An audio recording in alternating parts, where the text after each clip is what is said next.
Make room for the feminine. I'm Lisa, Love and Marriage Guide. I'm a licensed marriage and family therapist, and I've been a couples therapist and a family therapist for, over 20 years.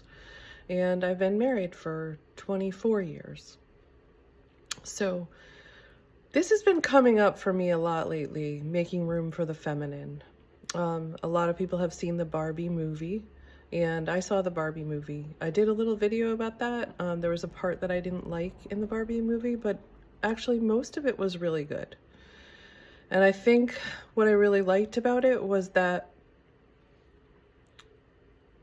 it really gave the feeling of what it's like to be a woman in a man's world, which is what it is like. But I don't want to deal with it in terms of masculine and feminine, and I'll tell you why.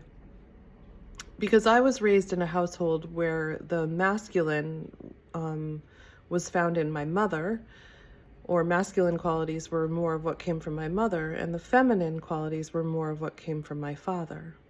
So when my boyfriend broke up with me when I was a teenager, my mom would be like, "That guy was a jerk anyway. You shouldn't even be upset about that." And my dad would come to me and be like, "I understand why you feel that way. I know you really cared a lot about that person." And so I got the feminine nurturing part from my dad. And so it also put me in the middle of their relationship because they were so divided on that. And I got kind of caught in the middle and became protective and defending my dad. So I think that's another reason that we need to be able to bring these two masculine and feminine qualities together. We need to be able to find peace and balance with them. So I want to deal with it in terms of the left brain and the right brain, because I think it's easier to talk about that way, because we have both masculine and feminine inside of us. But we don't make a lot of room, and we don't put a lot of value on the feminine in this world. And you can see that we really need it right now, because if we had more of the feminine, which is coming, we would be taking better care of the planet. We would have better relationships with each other. This is more of what's needed, and it's more of what needs to be valued. Okay, so let's talk about it in terms of left brain and right brain. The left brain is the analytical, thought, detail-oriented, perception, ordered, sequencing, rational thought, verbal, cautious, planning, math, science, logic, right field of vision, right side, motor skills. So it's the right side of the body.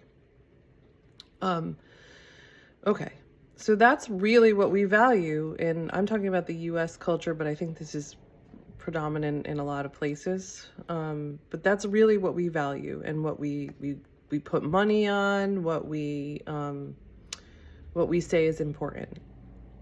But this is what's rising: the right side, the intuitive thought, holistic perception, random sequencing, emotional thought, nonverbal, adventurous, impulse, creative, writing, art, imagination, left field vision, left side motor skills, so the left side of the body also.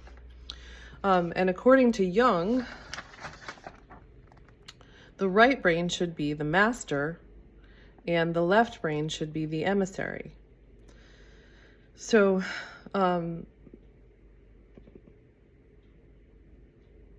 yeah, I think that's all I want to say about that. And we have found differences in the brains between men and women. Basically, what I found in a couple articles was that men tend to be more on one side of the brain, and less communication across the two hemispheres, whereas women have more communication across the hemispheres of the brain. So there are some differences, but we both have the ability to do both, and it will help us to be able to make peace with our masculine and feminine qualities within us. Because this is not going away, and this is what the world needs.